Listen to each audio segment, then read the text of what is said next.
What up, what up? It's Ace OG, back with another topic, back with another video. So the title of this video is going to be, what you choose in life is what you deserve in life. Let me say that again. What you choose in life is what you deserve in life. We're going to talk about it. So admin notes, thanks again to all the subscribers that have subscribed to my channel. I endeavor to keep pushing videos out to give you leverage to better yourselves. So let's get into it. So why do I say what you choose in life is what you deserve in life? So life is all about choices, man. Even children have choices to make, but not as much as adults, right? That's pretty obvious. But the choices you make in life will dictate how your life turns out, the trajectory of your life, how you navigate life, all those things. Every time we get up in the morning, or whatever time we wake up in the day, right? And whatever time, all the way to the time we go to sleep, we are constantly making choices, right? I mean, making choices what we're gonna eat that day. Are we gonna hug our spouse? Are we gonna talk to our kids? Are we going to drive 5 miles to work? I mean, just, there's a plethora of choices we make, man. You know, and you know, those choices that we make, a lot of times we don't really think about them. They're kind of like repetitious, and we kind of like, you know, make those choices subconsciously.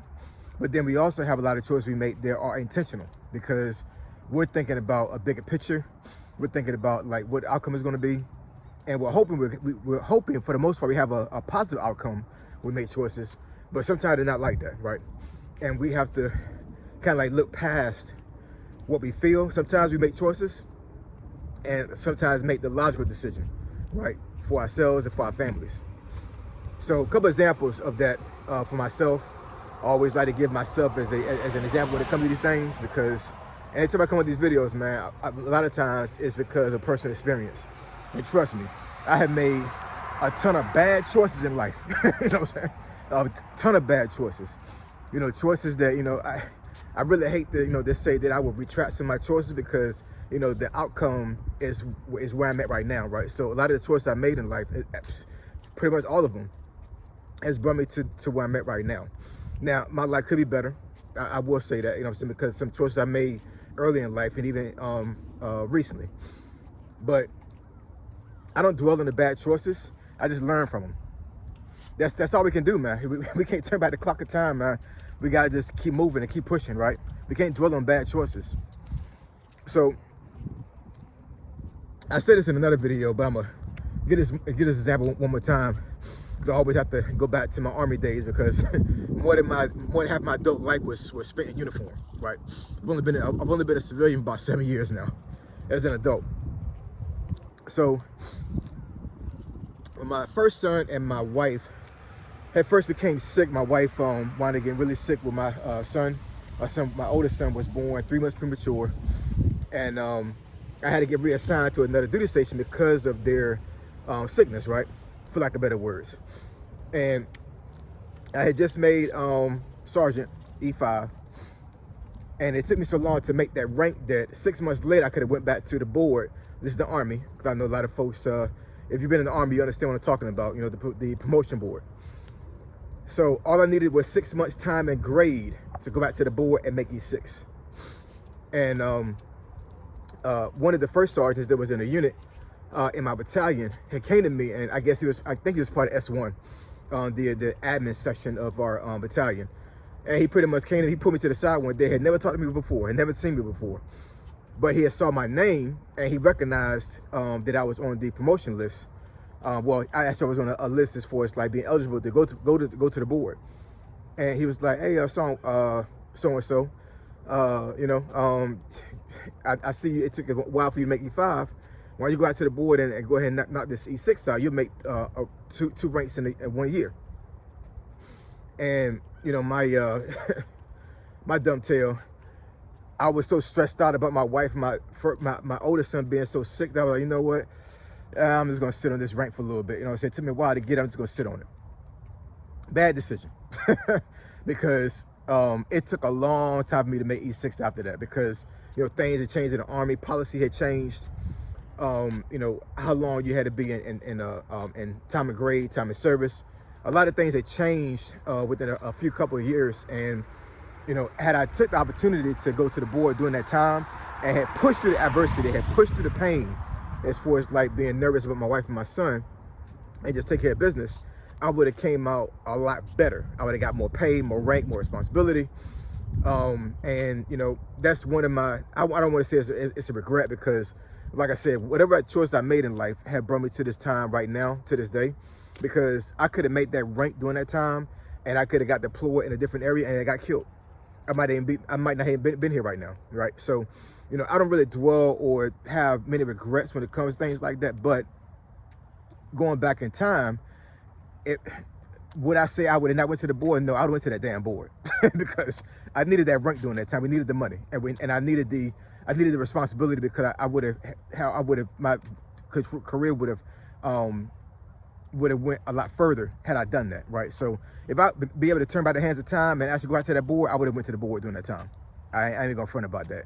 Regardless of what outcome would have been because of that, would it be negative or positive, I would have went to the board. So, that's the choice that I made, right? I made a choice that I go to the board and it cost me rank and money. Let's go to relationships.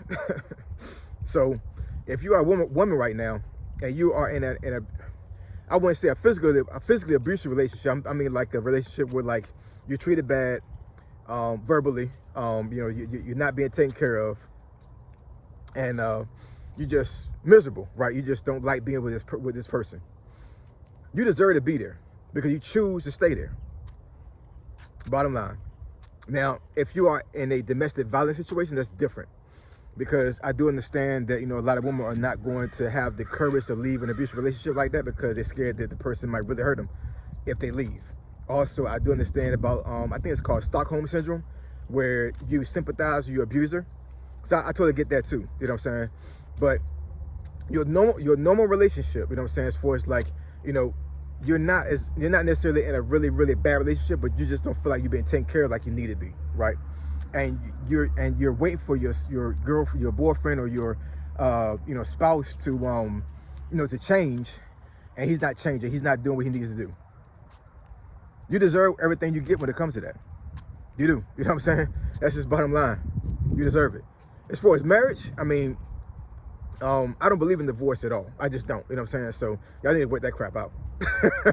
That's my personal opinion. You know what I'm saying? I don't believe in divorce at all. Not even close. Domestic violence, okay, I get that. You know what I'm saying? But anything outside of that, nah. And I know some women might they might be really, really, really, really pissed off at me when I say this, but if you just divorce your spouse because of circumstances that have changed and you feel like that you don't love this person no more, and they're not really hurting you, and they may not even be emotionally hurting you, but you just literally just feel like that things have changed. This person has been stagnant. He's not growing the way you want him to grow, and you're being tired of him and you want to leave him. You lied to God because you chose to marry this person, and for better or for worse. So outside of anything in the Bible that dictates you can divorce somebody, then yeah, you lied to God. Bottom line.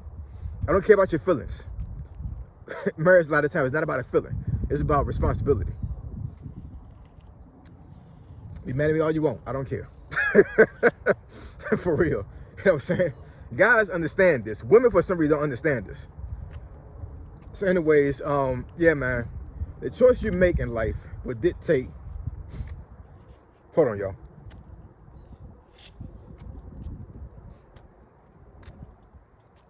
Yeah, the choice you make in life is what you deserve, man. Real talk. I hate to break it to you, you know what I'm saying? But, it is what it is. We got to make better choices in life. And one of the ways for you to make better choices is to vet your decision first before you make the final decision. A lot of times we make decisions on the fly. We make decisions based off of bad information. We make decisions because we feel like it. Our feelings will get us effed up, man. Our feelings will always have us effed up. They will. You know what I'm saying? Because a feeling can change. People can change. So when you base a lot of your decisions on feelings, I don't know. Now, women's intuition, I believe in that. So, you know, women's intuition, if they feel like, you know what I'm saying, that something is bad going to happen or something crazy going to happen, then yeah, I totally understand that. But from a logical perspective, it's a lot of times, hold on, y'all. Come on, girl. Yeah, yeah, I believe in that, you know what I'm saying? I believe in women's intuition. But, you know, outside of that, we got to push our feelings to the side a lot of times, man, and make the hard decision based off of what is best for us, not what we feel.